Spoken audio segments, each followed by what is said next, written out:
Welcome to the Bible class of Jews for Jesus with Bob Mendelson.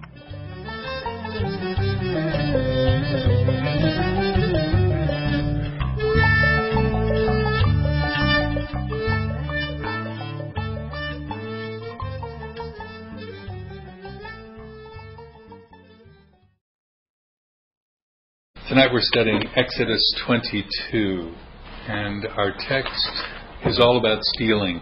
The word torn to pieces, taraf, treif.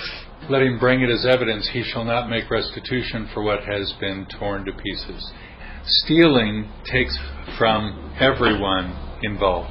It takes from the person robbed, obviously, and it takes kindness and love from the thief. Society loses, as does history and the future. Everyone loses when a thief is allowed to carry on. That's why the Bible says in verse 9, "He whom the judges condemn shall pay double to his neighbor." Eventually we all lose when thievery happens. Here's a story. A man named Emanuel Nenger. It happened around 140 years ago, 1887. It's a small neighborhood grocery store, and Mr. Nenger is buying some turnip greens, which are wet. He gives the clerk a $20 bill. And as the clerk begins to put the money into the cash drawer, to give Mr. Nenger his change, she notices some of the ink from the $20 bill is coming off on her fingers. They're damp from the turnip greens. She looks at Mr. Nenger, a man whom she's known for years. She looks at the smudged bill. This man is a trusted friend. She's known him all her life. He can't be a counterfeiter. She gives Mr. Nenger his change, and he leaves the store. But $20 in 1887 is a lot of money. So eventually the clerk calls the police. They verify the bill is counterfeit and get a search warrant to look through Mr. Nenger's home. Up in his attic, they find where he's been reproducing money. He is a master artist, and he's actually physically painting $20 notes with brushes and paint. But also in the attic, they find 3 portraits that he had painted. They seized everything and eventually sold them at auction for $16,000. Remember, 1887 money, or a little more than $5,000 for each painting. The irony is that it took Nenger almost as long to paint a $20 bill as it did for him to paint a $5,000 portrait. It's true that Mr. Nenger was a thief, but the person from whom he stole the most was himself. Some statistics. In the U.S., about 5% of what you spend goes to cover business losses from theft. $140 billion of material and time is stolen from employers every year. Robert Half International is headquartered outside San Francisco. They wrote this book called Time Theft, and they estimate, Robert Half himself estimates that time theft costs U.S. businesses $230 billion a year. This covers fake sick days, getting someone else to punch when they use time clocks. Making personal telephone calls, conducting private business in the workplace, all that, $230 billion a year. It's thievery. Remember, the point of our study today is to remind ourselves about protecting the innocent, and stealing just doesn't do it. And let's go to another Bible verse, Luke 19. So this is a story. Yeshua's walking in Jericho, so he's not in the north anymore, and he's passing through, and there he sees a man called by the name Zacchaeus, who was a chief tax collector, and he was rich. He was trying to see who Jesus was and was unable because of the crowd, for he was a little guy, small in stature. So he ran on ahead and climbed up into a sycamore tree in order to see him, for he was about to pass through that way. When Yeshua came to the place, he looked up and said to the guy, "Zacchaeus, hurry, come down, for today I must stay at your house." He hurried and came down and received Yeshua gladly. When they saw it, the people, they all began to grumble, saying, "He's going to be the guest of a man who's a sinner." Zacchaeus stopped and said to the Lord, "Behold," meaning, "Hey, whoa, Lord, half of my possessions I'll give to the poor, and if I've defrauded anyone of anything, I'll give back 4 times as much." Yeshua said to him, "Today salvation has come to your house, because he too is a son of Abraham. For the Son of Man has come to seek and to save that which was lost." In our world, There is stealing which is unauthorized and stealing which seems to be authorized by governments and such. Neither is right in God's eyes. You might remember the TV show The Weakest Link. Did you ever see that show? You're better off for not having seen it. In Bible days, being a weak link was no great honor. In fact, the weak were the dismissed, the tossed aside, the vacant.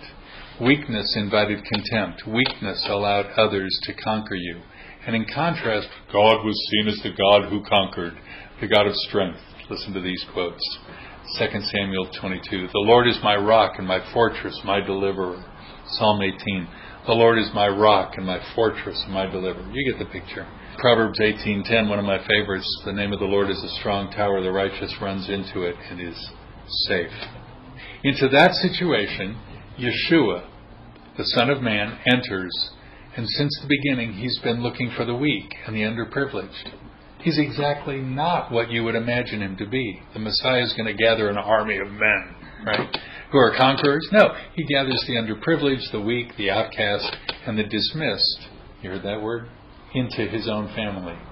The tax collector is welcomed. There are conditions, as we'll see, but remember this phrase, which would have been made by Yeshua as the TV presenter in the first century. You are the weakest link. Hello. Because in the TV show, it was, you are the weakest link. Goodbye. Like, we don't want weakness around. What was her name? Anne Robinson? Taxes in the first century were collected everywhere by the Romans. Just like the GST and the ATO today bring up images of being contemptible, it was even worse then. Tax collectors were charged a certain amount for each person. So let's say I'm the tax collector for the Bible class. Rome would assign, I'd say, who was here, and they'd say, okay, I expect 10 bob from you. Okay, 10 quid, 10 denarii, 10 whatever it was, 10 shillings, right? So then I come to each of you and say, okay, you owe me, so I can pass it on. I'm the tax collector, right? So the tax collector in turn asked for more, though, than that from each person. Another favorite trick of theirs was to advance the tax to those who were unable to pay, and then to charge large interest in what had become thereby a private debt. So either way, the tax collector is going to score, right? The government's charging me 10, I get 5 from each of you, and I score. Does that make sense? So you can imagine the Roman world at the time of Yeshua. All right, first, it's in a financial crisis. Jewish tax collectors were in bad ways. Jewish leaders often declared tax collectors incapable of bearing testimony in a Jewish court of law. We weren't allowed because we were tainted. We were prevented or forbidden from receiving charitable gifts as tax collectors, and even to change money out of their own treasury, because you knew that they would kind of weigh the denarius a little heavier for them over against you. Tax collectors were ranked not only with harlots and heathens, but also with highwaymen and murderers, according to the Talmud, and of even declaring them excommunicate.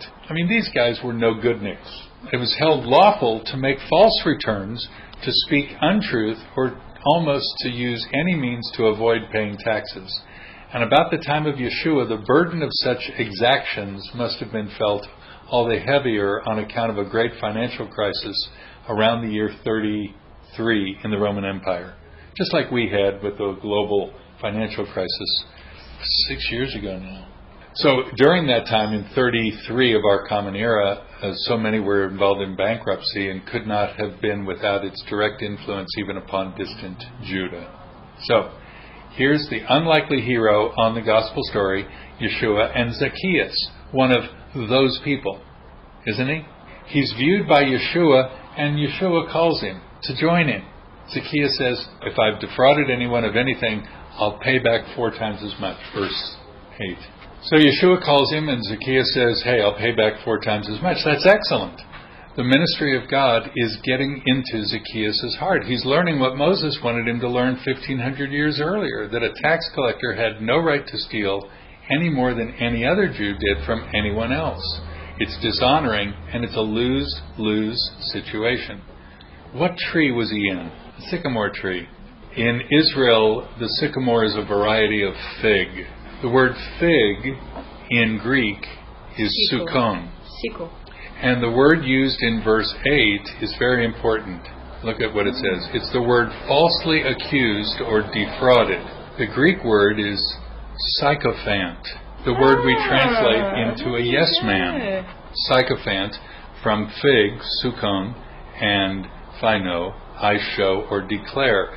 For among the primitive Athenians, when the use of that fruit was first found out, or in the time of dearth, when all sorts of provisions were exceedingly scarce, a law was made that no figs could be exported from Attica. Prevention of resources going to the other guys, right? So then this law, not being actually repealed when a plentiful harvest had rendered it useless by taking away the reason of it, gave occasion to ill-natured and malicious men to accuse everyone they found of breaking the letter of the law. And from them all busy informers have ever been branded with the name sycophant, all because of a fig and preventing its being exported. In other words, the sycophant dobbed someone in and curried favor of the king or the leader.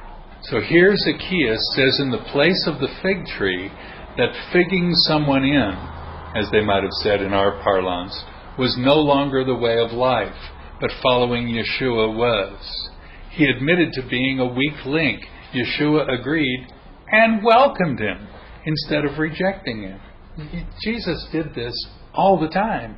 Here's the plan, here's the pattern, he breaks it. And his breaking is always a welcome, not a rejection. Thus, Zacchaeus is an unlikely hero, but one who well understood the ministry of Yeshua and the purpose of Torah, as we've been reading in Exodus 22. Of course, when Yeshua died, some other thieves were involved, weren't they? How many thieves? 2. At least 2. Let's think of one other one. Barabbas. Yeah, he was a thief, so at least one more. So now we've got 3. We got the 2 thieves, one on either side of him at his crucifixion. We've got Barabbas. Barabbas was an insurrector, wasn't he? And murderer, and probably therefore a thief, since as a murderer you steal the life of people. And one other thief. Who dobbed in Yeshua? Judas for money. He's a thief. He's selling his soul. He's selling his body. He's doing something that's not really his. He's depicted as betraying Yeshua, John 12, verse 6. And that is a betrayal with money. The jailed thief Barabbas benefited temporarily from the choice of Yeshua over him, John 18:40. An earlier arrest and trial of 2 thieves caused them to be crucified with Messiah. While they were being crucified, one of those thieves berated him, Luke 23:39, and one believed in him, Luke 23:43. From this we see that thieves have a chance to repent and make right their wrong. God is always gracious. What does he say in Exodus 22, verse 27? God says, somebody's messed up, but if he calls out to me, I will hear him. Why? For I am gracious. Not because he's done such a good thing, but I'm a God of grace, and I'm going to pass on grace to people. So his property, his character, God's character is always to forgive and help people to make a new career of it. He wants repair to be our word and our calling. He's the God of the second chance. Now the role of thief we've seen. It damages this person to no end. A few words, if I might, on the role of covenant in this relationship between thief and person stolen from. Throughout the text of Exodus 22, we see the phrase, his neighbor. Let's just note that. Do you see it in verse 9? Both 10 and 11, here's that phrase, his neighbor. This idea of neighbor, we're given to think in terms of location and next-door persons in our suburbs today, but the role of neighbor was one of commitment in ancient days, certainly among the Hebrews. A neighbor was someone with whom you shared covenant, not a property line. It meant you were bonded to him in a particular way. So Jerry and Jane are in South Coogee and you're way out the heck in Seven Hills. That's not property line sharing. A neighbor was someone with whom you shared covenant, not a property line. It meant you were bonded to him in a particular way, and thus when he took from you, there was damage to the relationship, which is much more crucial than damage to the pocketbook. Another comment from our text today, verse 21 through 24 of Exodus 22. You shall not wrong a stranger or oppress him, for you were strangers in the land of Egypt. You shall not afflict any widow or orphan. If you afflict him at all, and if he does cry out to me, I'll surely hear his cry. And my anger will be kindled, and I will kill you with the sword, and your wives shall become widows, and your children fatherless. You hear how God is involved personally in the abuse or lack of regard of the downtrodden and innocent? He takes it personally. God takes it personally and will not tolerate this kind of power domination. The Lord welcomes the weak, and you should do no less. Reparations were required again and again. How can we do less in our days? What's the basis of His care? And what's the basis of our response? Look at that. The basis of the care is that He says, I'm gracious. What's the basis of our responsibility? It's covenant with Him and with our neighbor, whoever they might be. And one more thing. Why should we not treat people wrong? For we were what? Slaves in Egypt. We were slaves in Egypt. So we know how to be mistreated. Therefore, don't mistreat. Verse 16, if a man seduces a virgin who is not engaged and lies with her, he must pay a dowry for her to be his wife. He's got to pay off the daddy. It can be prostitution. It could be, but he's the one seducing. She's not soliciting a relationship. Here's this woman who's now tainted. So now in Hebrew society, she's elevated from disdain to a quality woman. The question is, would you want to be married to the guy who seduced you? If her father absolutely refuses to give her to him, he shall pay money equal to the dowry for virgins. So the money still is coming to the daddy to help care for the daughter who's been maligned and mistreated. She is a tainted woman. We look today through the eyes of our society. We've got to look through their society and see that this is actually an elevation of women, not a diminution of women. It may not be as high as we want it today, but it's way higher than it was in ancient Egypt and ancient Rome. So don't look at today and say that's not good. It's in the same way there's slavery, in the same way there's other things that are in the Bible. It's way better in biblical understanding than in the nations around it. It's not at all where it needed to go, but it is on its way to a better world. Verse number 18, you shall not allow a sorceress to live. Do you allow a sorceress to live? That just sounds so... How dare we? So we have come out of Egypt and all their foreign gods, and now he says, those who are going to drag you back into Egypt, you can't let that happen. I just dragged all of you out so that you can be free. Don't allow a sorceress who's only going to lure you back into whether demonic or simply false idols. Don't allow that to happen within the camp.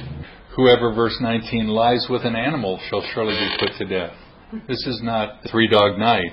These are all amplifications of the Big Ten. In Alaska, when it's really, really cold, you sleep with your dog, and you both are warmer. That's called a one-dog night. If it's very, very cold, you sleep with two dogs, one on either side of you, and that's a two-dog night. And the coldest is a three-dog night, which is where that music group came from back in the 60s. But that's not the same as the word shachav, meaning to lie sexually. It's a very different word.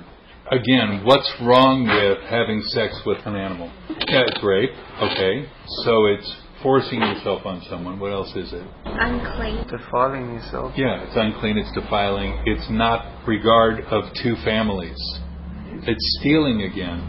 It's stealing from your family, and it's stealing from the animal's family. It's all the same. Verse 20, he who sacrifices to any god other than to the Lord alone shall be utterly destroyed. And it's the word haram from which we get the word harem. Remember, these are iterations and reiterations of the Ten Commandments. Don't steal is in the commandment. Don't worship false gods in the commandments. Don't commit adultery, it's in the commandments. So these are just comprehensive revisits from all kinds of angles on the Big Ten. Everything tonight is talking about sealing as a lose-lose proposition. Verse 21, you shall not wrong a stranger or oppress him because you were strangers. So take care of people who are weak. I get that. By the way, the making restitution, which we saw over and over again, is the word shalom. To make restitution.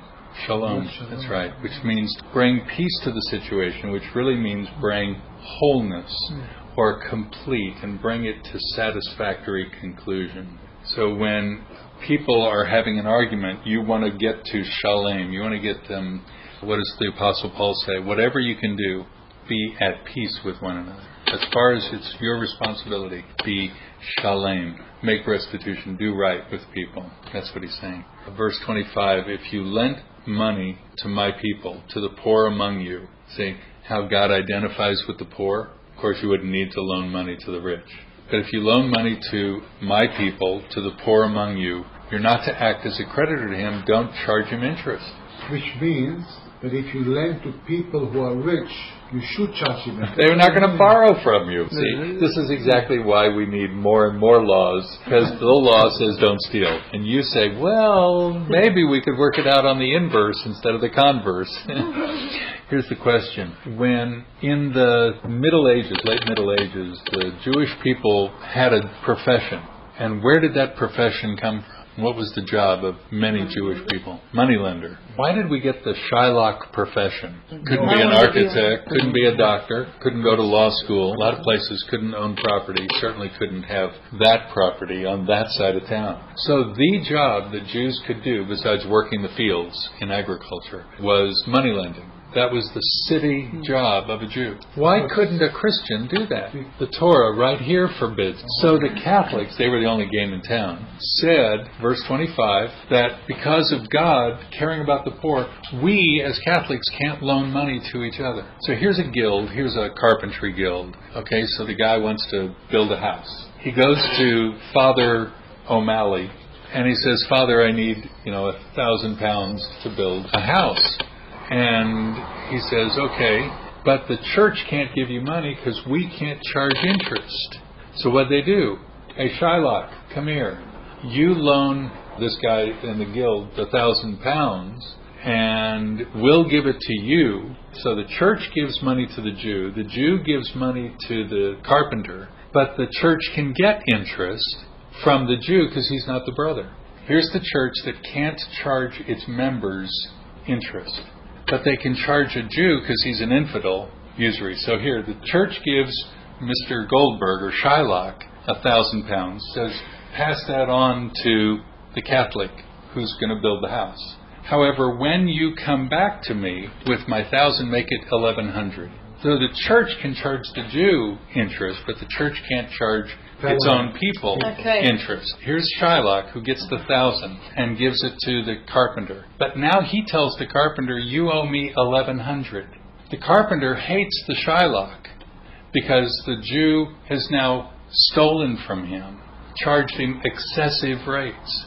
But now the carpenter goes and tells the bishop or the priest or the pope or whoever, and the bishop gets really upset and charges Shylock 1,200. Because now you've stolen from our people. So he changes the terms, and he can because he has used, mind you, these guys in the church are the power people of the day, in sync with the government as well as with the bank.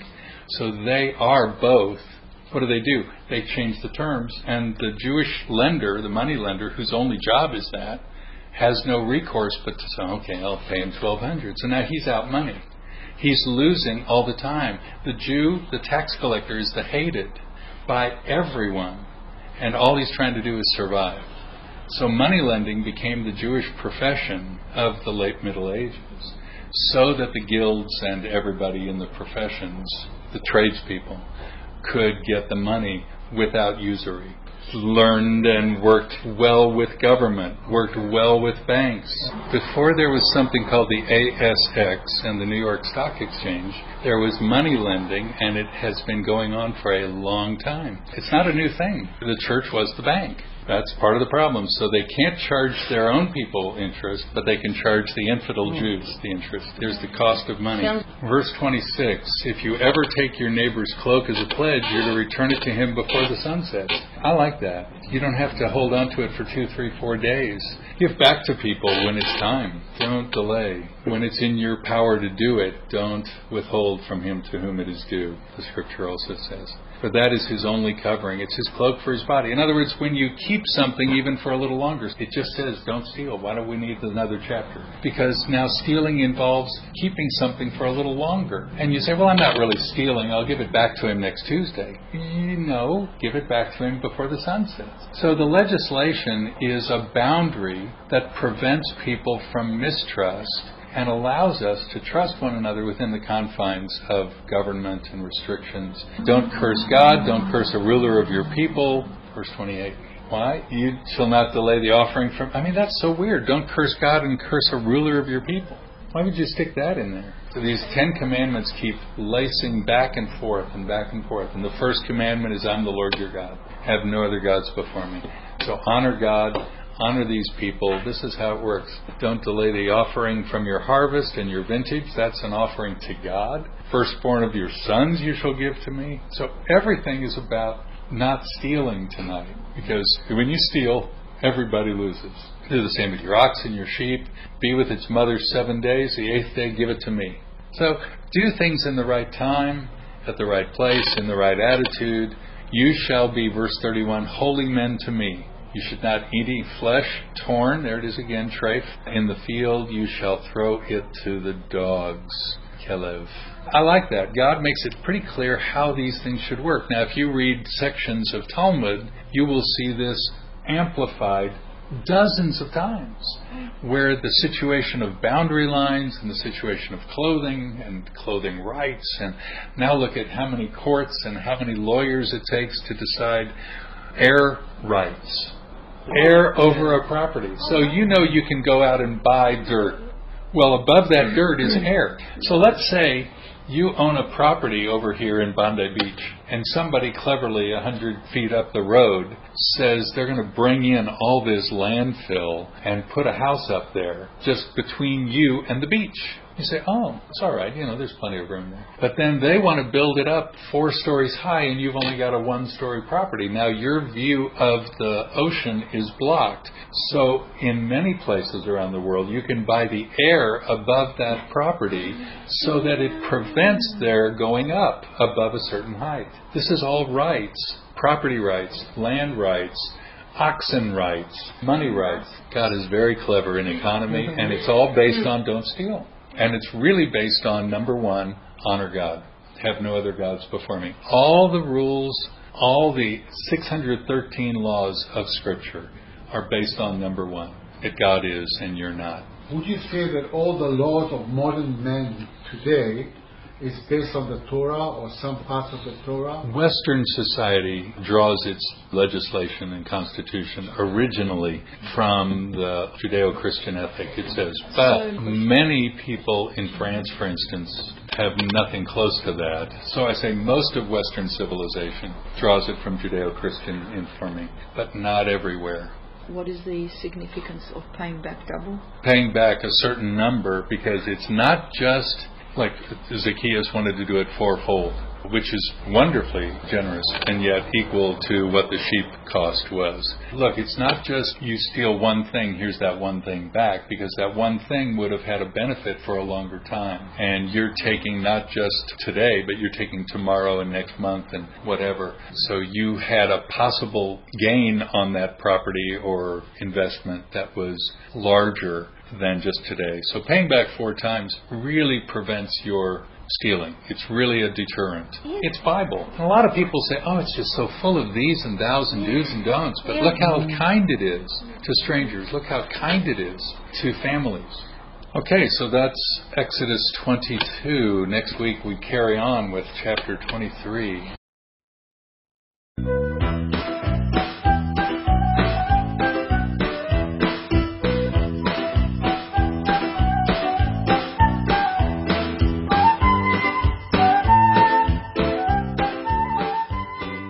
You've been listening to the Bible class of Jews for Jesus in Australia. For more information, contact Jews for Jesus, Post Office Box 925, Sydney, Australia 2001. God bless you.